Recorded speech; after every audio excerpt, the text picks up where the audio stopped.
अस्सलाम वालेकुम, मेरा नाम है माज मेहदी। जैसा कि मैंने आपसे बतलाया था कि आज की वीडियो बहुत ख़ास होने वाली है और डॉक्टर इसरार रहमतुल्लाह की ज़ुबान से आपने ये बात सुनी होगी, पेशेंट को ही सुनी होगी कि ईरान के बाद अगला नंबर जो है वो पाकिस्तान का है। पाकिस्तान यानी टारगेट पर है और जो कि इस्लामिक मुल्क है। तो देखो, मैं कोई अल्लामा नहीं हूँ, न मैं इतना बड़ा मुहक्किक हूँ। मैं सीधा साधा लड़का हूँ, आम लड़का हूँ। यकीनन मेरे से आपको इख्तिलाफ हो सकता है, मेरी बात से आपको एतराज हो सकता है, तो एतराज इख्तिलाफ अपनी जगह पर है। लेकिन मैं आपसे छोटी सी रिक्वेस्ट ये करना चाहूंगा कि आप मेरी बात की यकीनन तहकीक करें और थोड़ा सोचो फिक्र करें, थोड़ी इसके बारे में डिटेल में सोचें इसके बारे में कि ये बंदा क्या कह रहा है और ये सच है या झूठ है, इसकी तहकीक जरूर करें आप, ठीक है। दूसरी चीज, वीडियो शुरू करने से पहले मैं आपसे ये बतला देना चाहता हूँ, देखो मेरे पे लॉन्ग वीडियो की इतनी खास एडिटिंग नहीं आती है। तो जैसा कि मैंने आप सबको इजाज़त दे रखी है वीडियो अपलोड करने की, अपने किसी भी फेसबुक पेज पर या इंस्टाग्राम अकाउंट पर या यूट्यूब चैनल पर, आप कहीं पर भी मेरी वीडियो को अपलोड कर सकते हैं, मैंने आप सबको इजाज़त दे रखी है। तो उसमें से एक वजह ये भी है कि अगर आप डालेंगे तो आप अपने तरीके से एडिट करेंगे, अपने तरीके से बनाएंगे, इसमें आपका भी फायदा होगा और आवाम का भी फायदा होगा। तो देखो, एडिटिंग भले ही ना आती हो, लेकिन जो मेरी इन्फॉर्मेशन है, मुझे इतना वक्त नहीं मिलता कि मैं पढ़ूँ या इसके बारे में नॉलेज हासिल करूँ या अपना काम करूँ या वीडियो बनाऊँ। तो ये आप समझ सकते हैं मेरी मजबूरी को, ठीक है। तो चलिए अब बात का आगाज कर लेते हैं। सबसे पहले तो मुख्तसर तौर पे मैं आपको बतला देता हूं कि ये लड़ाई किसकी चल रही है और क्यों चल रही है। देखो, ये जो लड़ाई चल रही है इस्लाम की और यहूदियत की लड़ाई चल रही है, यानी अल्लाह और शैतान के बीच में लड़ाई चल रही है। अभी बेंजामिन नेतन्याहू का एक बयान, एक ट्वीट आया था कि हमारी लड़ाई 12वें इमाम से है। 12वां इमाम कौन? हजरत इमाम मेहदी अलैहिस्सलातु वस्सलाम। खुल करके कह दिया बिल्कुल कि हमारी लड़ाई भाई मुसलमानों से नहीं है, किसी कंट्री से नहीं है, हमारी लड़ाई किससे है? फिर 12वें इमाम से। 12वें इमाम कौन है? हजरत इमाम मेहदी अलैहिस्सलातु वस्सलाम। ये कौन है? जिनके बारे में अल्लाह के नबी प्यारे मोहम्मद मुस्तफा सल्लल्लाहु अलैहि वसल्लम ने बतला दिया था कि उनके साथ जो लश्कर शहीद होगा वो डायरेक्ट बिल्कुल जन्नत में जाएगा। ये वो इमाम होंगे, यानी मुसलमानों के मसीहा होंगे। तो ये जो लड़ाई चल रही है, ये शैतान की और अल्लाह रब्बुल इज्जत की लड़ाई चल रही है एक तरीके से, ये आप समझे, यानी हक और झूठ की लड़ाई चल रही है। एक कड़वी चीज और बतलाना चाहूंगा मैं यहाँ पे। देखो, मुसलमानों ने जिस तरीके से काम करना था, हमने इस तरीके से काम नहीं किया। जो हमारे बड़े थे, जैसे सलाहुद्दीन अय्यूबी थे, या और भी बहुत बड़े बड़े उलमा हुए हमारे, ताबईन हुए, तबे ताबईन हुए, बड़े बड़े इमाम हुए हमारे। आज भी बहुत बड़े बड़े उलमा हैं जो अमली मैदान में कुछ कर रहे हैं, जिनका मैं यहाँ पे जिक्र नहीं कर सकता। लेकिन जैसा हमारा और आपका कुछ करने का हक था, वो हमने ऐसा नहीं किया। हम खाली सोशल मीडिया के ऊपर, हम खाली किताबों के ऊपर लिख करके रह गए, लेकिन हमने अमली मैदान में इतनी खास तैयारियां नहीं की उनके लिए जितनी हमें करनी चाहिए थी। तैयारी अगर किसी ने की तो वो यहूदियों ने की, अपने दज्जाल के लिए, अपने मसीहा के लिए। दज्जाल उन्होंने कैसी तैयारियां की? उन्होंने तैयारियां ऐसी की कि अमेरिका को पूरा ब्लैकमेल किया हुआ है। हालांकि वो क्रिश्चियन मुल्क है, ईसाइयों का मुल्क है जाहिरी तौर पर। डोनाल्ड ट्रंप को हर तरीके से बिल्कुल कब्जे में किया हुआ है इन लोगों ने।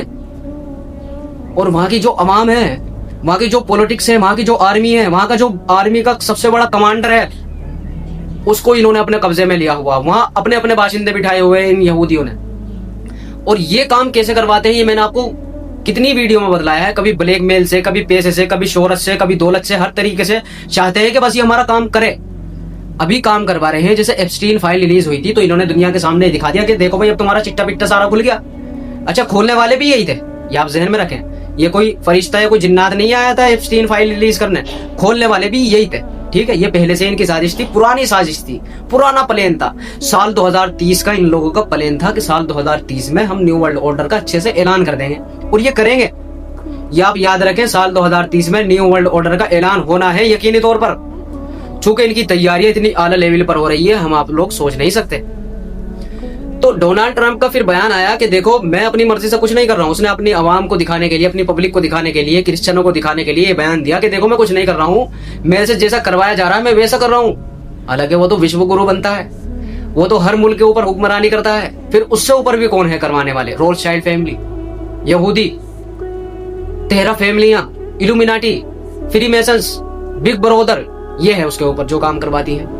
हर तरीके से इन्होंने बिल्कुल कमजोर किया हुआ है। और ये इनकी साल भर की, 2 साल की, 10 साल की, 20 साल की मेहनत नहीं है मेरे भाइयों, कई सौ साल पुरानी इनकी मेहनत है। समझ गए आप? 50 साल, 20 साल, 30 साल, एक मिशन को पूरा करने में इनको लग जाते हैं। इतनी मेहनत की हुई है इन लोगों ने, लेकिन हमने क्या करा?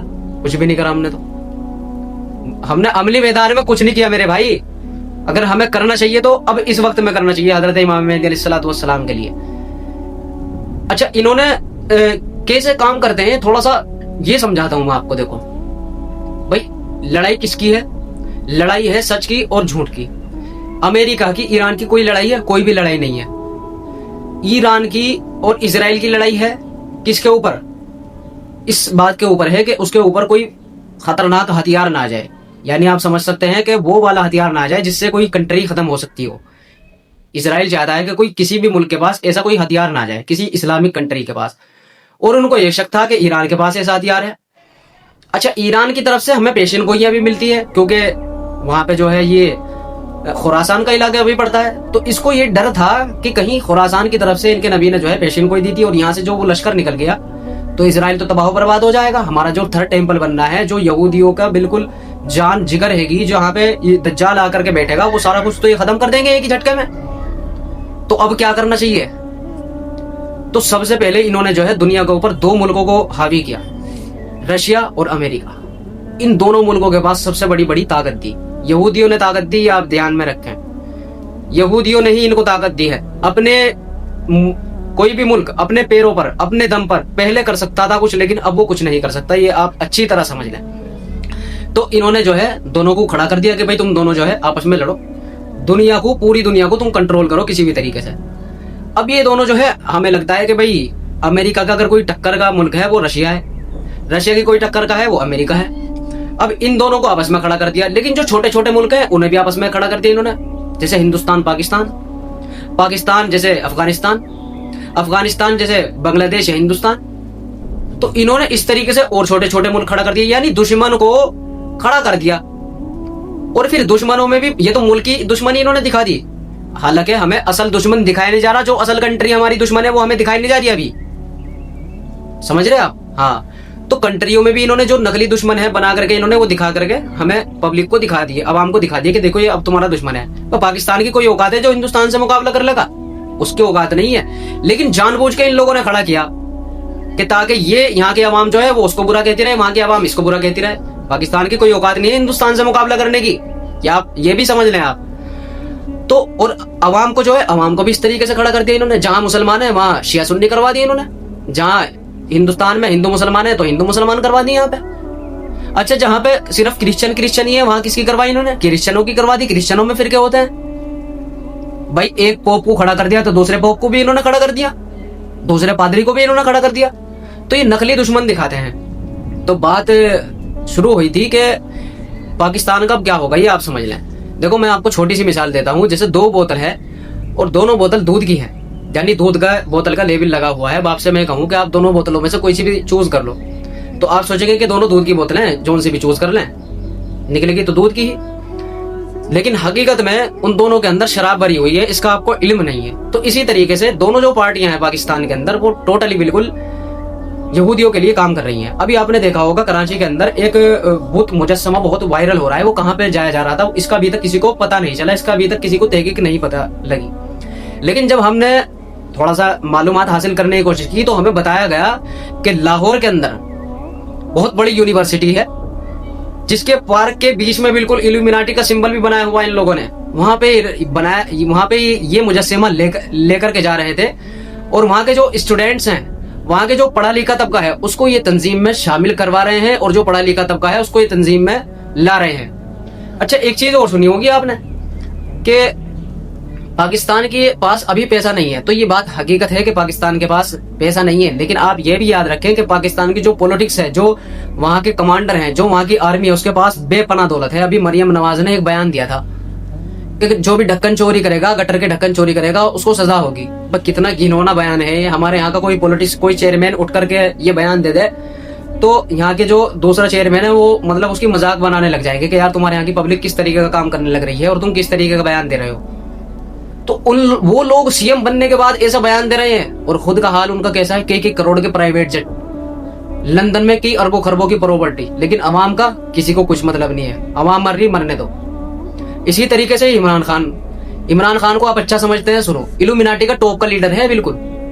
इसकी जो एक आंख खराब हुई है ना, इसके ऊपर तो मैं फिर कभी वीडियो बनाऊंगा। लेकिन आप ये याद रखें कि जो एक आंख खराब होती है और ये काली पड़ती है। आपने बड़े बड़े सेलिब्रिटी को देखा होगा, बड़े बड़े पोप को देखा होगा, बड़े बड़े इन्फ्लुएंसर को देखा होगा कि एक आंख उनकी काली होती है और वो इल्यूमिनाटी के टॉप के लीडर होते हैं। तो ये होते किस तरीके से है ये तो मैं आपको फिर कभी बतलाऊंगा, लेकिन आप ये ज़हन में रखें, ये इल्यूमिनाटी का टॉप का लीडर अब बना है और इसी के जरिए से यहूदी जो है वो पाकिस्तान के अंदर तबाही लाने वाले हैं। ये आप अच्छे से ज़हन में रखें बात को। इमरान खान अपनी मर्जी से या किसी और की मर्जी से जेल के अंदर नहीं था, यहूदियों की मर्जी से या जेल के अंदर था। और जब इन्होंने देखा कि हम शहबाज शरीफ वाली, नवाज शरीफ वाली पार्टी से कुछ काम करवा रहे हैं और वो हमारे मर्जी के मुताबिक काम कर भी रहे हैं, तो इन्होंने जो नकली दुश्मन है, अपना ही दुश्मन दिखाते हैं ना, ये जैसे हमारे यहाँ हिंदू मुसलमान वाला दुश्मन दिखा रखा, तो इसी तरीके से इन्होंने वहां पे दुश्मन को खड़ा कर दिया, इमरान खान को बाहर निकाल दिया कि देखो भाई अब ये बाहर आ गया, ये तुम्हारे जो पार्टी है, जो तुम्हारा सिस्टम है, सब इसको खत्म कर देगा, वरना तुम किसी भी तरीके से हमारा काम करो। अब जो ये लोग होते हैं ये अमेरिका के पास, इसराइल के अंडर में एकदम आ जाते हैं कि नहीं हमारी जान बचा लो, हमारी पार्टी को बचा लो।